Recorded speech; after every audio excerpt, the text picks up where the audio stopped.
पण तितिक्षाच्या बाबतीत त्या दोन्ही गोष्टी घडत आहेत की ऑफस्क्रीनही बॉन्डिंग आमचं छान आहे आणि ऑनस्क्रीनसुद्धा काही गोष्टी आमच्या अशा समोर आल्या आहेत की सगळ्यांना धक्का बसणार आहे.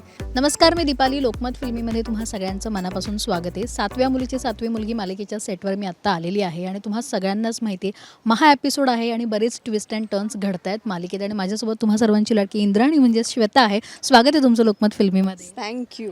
बरं, एकतर महा एपिसोड आहे आणि सध्या जी काही उत्सुकता आम्ही पाहतोय पेट्यांची, पंचपेटिकेचं रहस्य अजून सुरू आहे, पण कुठेतरी अशी हिंट लोकांना अशी यायला लागली की कदाचित इंद्राणीचं कॅरेक्टर संपणार आहे का काय चालू आहे. तर तो मोठा प्रश्न आहे सगळ्यांसाठी, ते त्याविषयी आधी. दुसऱ्या पेटीतलं पान जेव्हा आम्ही वाचलं तेव्हा त्याच्यात आहे की अंत आहे अग्नितत्वाचा. सो आम्हाला सगळ्यांनाच असं वाटतं, सगळ्यांना म्हणजे मला आणि नेत्राला, की इथे अंत होईल. ते समर्पण आहे तिथे, पण ते समर्पण कुठल्या पद्धतीने होणार आहे, त्याच्यामधून काय आणखीन काहीतरी वेगळं निर्माण होणार आहे का, काही वेगळ्या गोष्टी आपल्या समोर येणार आहेत, हे सगळं आपल्याला महा एपिसोडमध्ये पाहायला मिळेल. थोडीशी उत्सुकता अजून राखून ठेवली आहे त्या बाबतीत. बरं, एक तर खूप सारे आउटडोर सीन आहेत, त्याच्यात आम्ही बघतोय की तुम्ही आगीतही शूट करताय, तुम्ही बऱ्याच ठिकाणी वेगवेगळ्या जाऊन शूट करताय. तो एक्सपिरियन्स मला ऐकायला आवडेल, कारण ती आग आणि त्याच्यात तुम्ही जाताय, चालताय, त्याच्यातून बाहेर येताय, प्लस एक्सप्रेशन्स हा खूप मोठा खेळ आहे जो सध्या प्रेक्षकांना तुझा आणि तितिक्षाचा खूप जास्त आवडतोय. तर त्या बाबतीतही की ते कसं सगळं शक्य होतं. मलाही हे शेअर करायला आवडेल काही गोष्टी, की आत्ता मी जिथे जिथे जाते ना तिथे लोकांनी मला विचारलं की तुम्ही खरंच आगीत उतरला होतात का, निखारे होते का, किंवा मी माझ्या सोशल मीडियावरती एक रील पोस्ट केलं होतं की कापूर आहे हातावर. खूप जणांनी मला विचारलं की तुम्ही हे सगळं खरंच करताय का, कापूर होता का. तर शूटिंगसाठी काही गोष्टी आपल्याला कराव्या लागतात, त्या आम्ही करतोय आणि ते एक्सपिरियन्स माझ्यासाठी ह्या मालिकेच्या निमित्ताने मला अनुभवायला मिळत आहेत, ह्याचा मला आनंद होतोय. आणि आग आणि ॲक्च्युली खऱ्या आगीत उभं राहून मी आणि तितिक्षाने शूट केलं आहे. आजूबाजूला आमच्या निखारेही होते आणि पेटवलेली आग होती आणि त्या काही काही वेळेला काय होतं की क्लोजअप्स आहेत किंवा मिड शॉट्स आहेत, तर त्याच्यासाठी आग आमच्या जवळ होती. सो त्या झळाही आम्हाला पोचत होत्या आणि त्याच्यातनं आम्ही जे आम्हाला पोचवायचं ते पोचवण्याचा मनापासून प्रयत्न केला आहे. आणि मी ऐकलंय की तुम्ही पार जंगलात जाऊन ते शूट केलंय. बरं, ती जागा पूर्ण चारी साईडनी जंगल वाटतंय. सो एक तर रात्रीचंही शूट आहे. सो हे सगळं करताना ती एक भीती असते ना की आपण जंगलात शूट करतोय, त्याच्यात रात्रीचं शूट आहे. ते करताना आणि पूर्ण माझ्या मते नाईट शिफ्ट होती तुमची सतत 2 दिवस. सो तो एक्सपिरियन्स कसा होता आणि शूट करताना असं काही जाणवली का भीती? 2 सलग नाईट्स होत्या आमच्या आणि आम्ही ॲक्च्युली जंगलात घोडबंदर रोडला एका ठिकाणी जंगल आहे, तिथे शूट केलं आहे आम्ही. आणि भीती अशी नाही, कारण अख्खं युनिट आपल्याबरोबर असतं. फक्त त्या लोकेशनपासून व्हॅनिटीज थोड्या लांब असतात. सो ब्रेक वगैरे झाला की व्हॅनिटीपर्यंत जायला कोणाला तरी शोधायला लागायचं की नाही चला चला आपण ब्रेक झाला आहे जेवणाचा, आपण सगळे व्हॅनिटीज जाऊया. एकट्याने जाण्याची कोणाची हिंमत नव्हती जंगल असल्यामुळे. पण अदरवाईज तसं काहीच टेन्शन नव्हतं, कारण आम्ही सगळेच एकत्र होतो तिथे.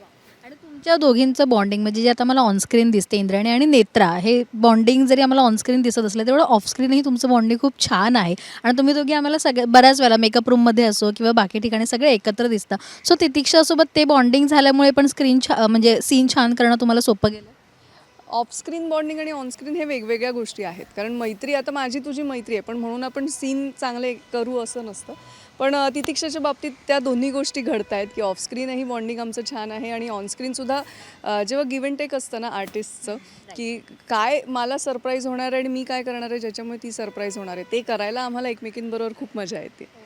आणि बरेच आत्ता माझ्या मते आणखीन खूप सारे असे ट्विस्ट येणार आहेत जे महा एपिसोडचं शूट आहे. आता विरोचकही समोर एक एक आलेला आहे, अद्वैत आहे. तर सो हे किती उत्सुकता आहे आणि माझ्या मते प्रत्येक तुमच्या एपिसोडमध्ये एक उत्सुकता असते. तुम्हाला इथे रिव्ह्यूज आले असतील की एक एपिसोड संपल्यानंतर पुढे काय होणार हे खरं तर गमक आहे. पण ह्या एपिसोडबद्दल काय सांगणार, कारण आता अद्वैत मेन आहे आणि आता त्याचाही कुठेतरी जरा तो एक विश्वास पुढे मागे ढळतोय असा, तर त्याच्याबद्दलही मला जाणून घ्यायचं की आता तो विरोचक म्हणून आला. दुसऱ्या पेटीच्या वेळेला आम्हाला अंदाज आला होता की विरोचक आहे, कुठेतरी आहे, कुठल्या रूपात आहे ह्याची कोणालाच कल्पना नाही. आणि आम्ही त्या शोधापायी आम्ही तिसऱ्या पेटीपर्यंत जात असताना अचानक काही गोष्टी आमच्या अशा समोर आल्या आहेत की सगळ्यांना धक्का बसणार आहे. कदाचित अद्वैत विरोचक असू शकेल. ह्याचे प्रोमोजही सगळ्यांनी बघितलेत आणि खूप लोकांच्या रिॲक्शन झाल्या की अरे खरंच अद्वैत विरोचक आहे का, खरंच आहे का.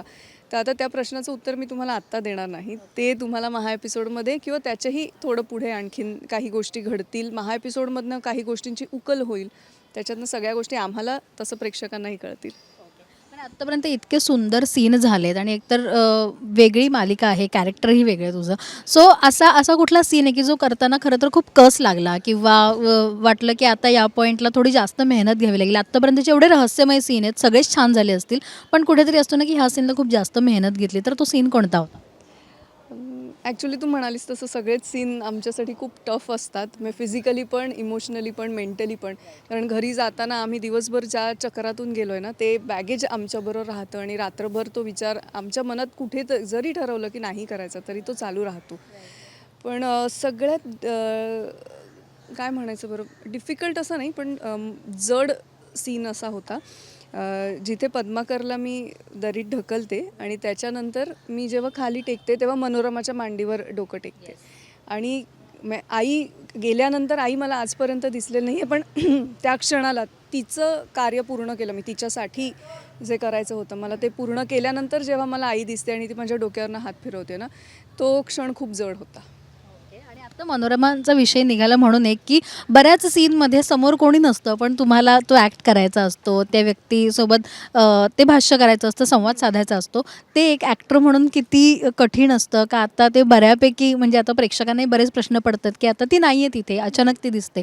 सो हे करताना किती कठीण जातं आणि आता सॉर्ट झालं म्हणजे ते इतकी वर्ष काम केल्यानंतर आता बऱ्यापैकी ते सॉर्ट झालं आहे. हां, मग त्याचं तसं काही जाणवत नाही. आणि ह्या सगळ्या गोष्टींचं म्हणजे जेव्हा आम्ही क्लोजअप्स चालू असतात किंवा सोलो सीन्स असतात, तेव्हा ज्या गोष्टी आम्ही बोलतो त्यासाठीचं सगळं श्रेय दिग्दर्शकाचं असतं. दिग्दर्शक तुम्हाला कसं सांगतो आहे, आणि आमचे दिग्दर्शक जयंत पवार हे माइंड ब्लोईंग डिरेक्टर आहेत. त्यामुळे आम्हाला ते कोणालाही टेन्शन नसतं की आपण काय करतोय, काय कुठेही जरा काही बारीक-सारीक हे झालं पुढे मागे तर लगेच सर येऊन सांगतात की असं नाही, असं करायचं आहे. मग हे सगळं श्रेय सरांचं आहे. अरे जाता जाता एक प्रश्न असा की बऱ्याच जणांना आता उत्सुकता आहे की रुपालीचं भांडं कधी उघड येणार आहे. कधीतरी असं वाटतं की इंद्राणी ते आता सगळं ओपन करेल आणि सगळं सांगून टाकेल. कारण बऱ्याच वेळेला या शत्रूविषयी काही गोष्टी ओपन डिरेक्टली झालेल्या आहेत तुमच्या स्क्रिप्टिंगप्रमाणे. पण आता असं वाटतं की इंद्राणी कदाचित ओपन करेल, तर ती वेळ येणार आहे का लवकर? रुपालीचं भांडं फोडण्याआधी आधी बऱ्याच गोष्टी आहेत ज्या सगळ्यांना कळल्या पाहिजेत, प्रेक्षकांपर्यंत पोचल्या पाहिजेत, तर घरच्यांनाही त्या सगळ्या कळल्या पाहिजेत. जेव्हा त्या सगळ्या गोष्टी स्पष्ट होतील, जेव्हा आमच्या हातात पुरेसे पुरावे असतील रुपाली विरुद्ध, तेव्हा आम्ही नक्कीच तिचं भांडं फोडू. म्हणजे अजून बराच वेळ आहे आणि म्हणजे ते पंचपेटिकांचं रहस्यही पूर्ण व्हायचं आहे. त्याच्यानंतर हळूहळू गोष्टी येतील, उलगडतील असं वाटतं. हो, पंचपेटिकेतनं बरीच रहस्य आपल्या समोर येणार आहेत. नेत्राचा मृत्यूयोग आहे, अशा अनेक गोष्टी आहेत ज्या आपल्याला हळूहळू कळत जातील. पंचपेटिका 5 पेट्या आहेत, आत्ता 3री पेटी आम्ही उघडतोय. सो काही काही गोष्टी आहेत त्या कळत जातील आपल्याला. तर खूप सारी उत्सुकता ताणून धरलेली आहे आणि बऱ्याच गोष्टी आहेत. तुमचा जो प्रश्न होता की इंद्राणीचा कॅरेक्टर संपणार आहे का, अजूनही कुठल्याही प्रश्नाच्या उत्तरावरून असं वाटत नाही असं काही होईल, असं बरीच उत्सुकता आहे. So thank you so much Shweta, इतकं छान इंटरव्ह्यू दिलास त्यासाठी आणि आम्हालाही उत्सुकता. Thank you so much.